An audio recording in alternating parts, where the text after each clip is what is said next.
আজকে আমাদের অবস্থান হচ্ছে মীর মোশাররফ হোসেনের বাস্তভিটা। তিনি 1847 সালে জন্মগ্রহণ করেন এবং 1912 সালে মৃত্যুবরণ করেন। তার বিখ্যাত একটি উপন্যাস আছে বিষাদ সিন্ধু। মূলত কারবালার যুদ্ধকে নিয়ে উপন্যাসটি রচনা করে থাকেন। তার পুরা নাম হচ্ছে সৈয়দ মীর মোশাররফ হোসেন। ব্রিটিশ ভারত আমলে কুষ্টিয়ার কুমারখালীর চাপড়া লাহিনীপাড়া গ্রামে সে জন্মগ্রহণ করেন। তার স্মৃতি রক্ষার্থে 1978 সালে জাহাঙ্গীরনগর বিশ্ববিদ্যালয়ে একটা হল করা হয়, যেটা দক্ষিণ এশিয়ার মধ্যে দ্বিতীয় বৃহত্তম হল। একটা কথা বলতে গেলে তিনি ছিলেন বাংলা সাহিত্যের প্রথম মুসলিম ঔপন্যাসিক। এমনকি বাংলায় কোনো মুসলিম সাহিত্যিকের প্রথম নাটকটিও তিনি রচনা করেন। সেই নাটকটির নাম ছিল বসন্ত কুমারী।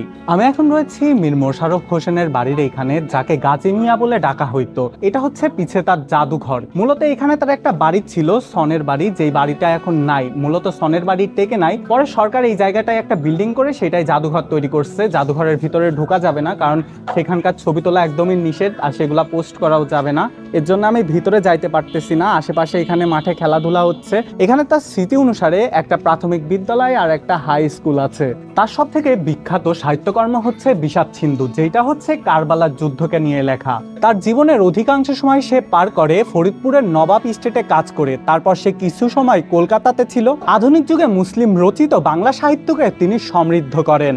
মূলত তাকে একটা মামলায় জড়িয়ে পড়তে হয় তার একটা লেখার কারণে। গোজীবন প্রবন্ধ রচনার কারণেই সেই মামলায় জড়িয়ে পড়ে। তাছাড়া তার আরো অনেক রচনা আছে যা বলে শেষ করা যাবে না। বাংলা সাহিত্যের ইতিহাসে তিনি ছিলেন একজন যুগান্তকারী লোক। যাই হোক, আমার আজকের ভিডিও এ পর্যন্তই। টাটা, আল্লাহ হাফেজ, দেখা হবে পরের কোনো ভিডিওতে।